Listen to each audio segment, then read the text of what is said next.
Hi, my name is Tim. I'm going to be running through my brew process as quickly as possible. So, to start off, I got some grain. I got my yeast over here. I smacked it and got it starting. I got my hops in the freezer. Sitting up here on the top shelf, ready to go. I'm going to be brewing IPA with about a pound of hops. So we'll see how it goes.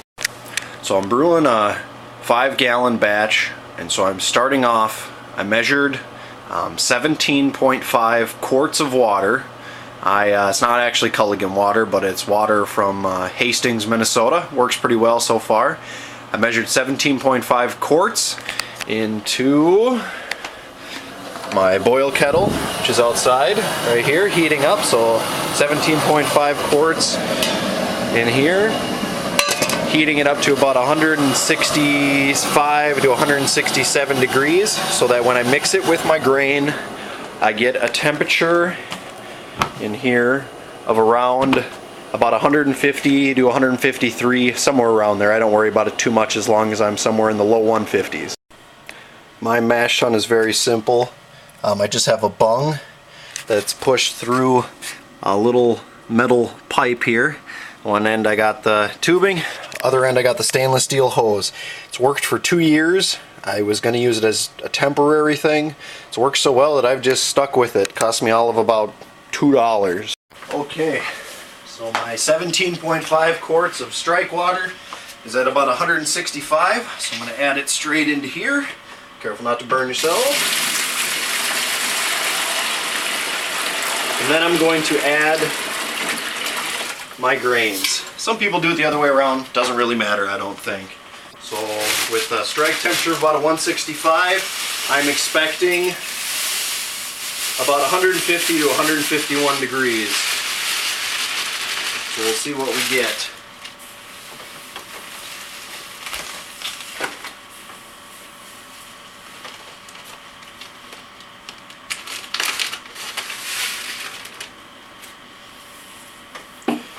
The grain I'm using is about 10 pounds of Golden Promise, 3 pounds of Munich, about a half a pound of Cara Munich, it's the light Cara Munich, and then about a half a pound of Crystal 60.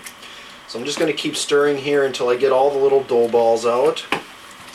Let's see if I can maybe show you what that looks like. So you can see you get these like chunks. Try to break up these chunks as best as you can. So I just keep stirring away. Hope that my little cheap thing here isn't leaking. So far so good. Okay, so I've now stirred till I didn't feel any more chunks. Get my thermometer in here. See where we're at.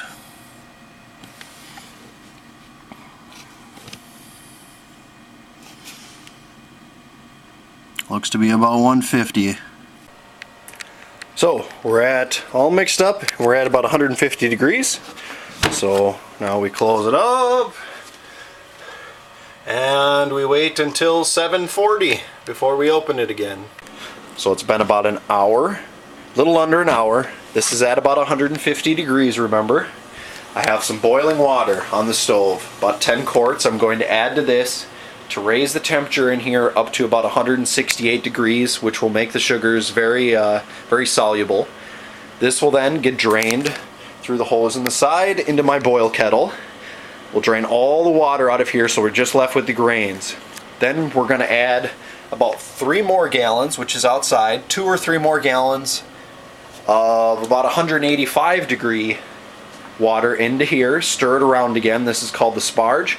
That will again get drained into my boil kettle, and we'll end up with about 6 gallons of wort. Okay, so I took my boiling water and dumped it in here. We brought the temperature up to about 165 degrees is what I got. I was hoping for about 168, but I'm not going to split hairs. Seems good enough to me. So now I'm draining this into my boil kettle. Before I drained it into here, I drained a little bit into this container. The first stuff that came out went in here, and that's just to capture a little bit of the grain particles that might be in the liquid. After you drain about a quart or a quart and a half into here, you're going to find that this liquid is very, very clear. So now I've taken all those first collectings. I'm going to add some more water into the mash tun.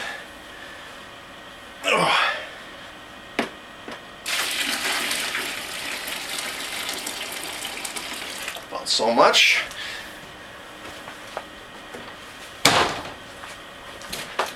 Stir.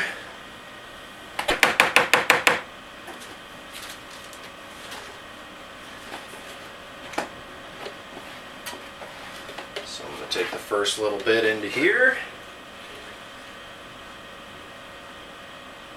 Gives the grain a little bit of time to settle down. Starts the filtering working. And then the rest goes into here. Good, so we just want it to kind of slowly filter through the bed. So I kind of slowly pour it onto the spoon, kind of run it around the top of the grain bed. And that'll slowly sink down, picking up more sugars as it goes, and into my boil kettle. You can see the line here, the bubbles coming through. It means we're almost to the end of what we're going to collect.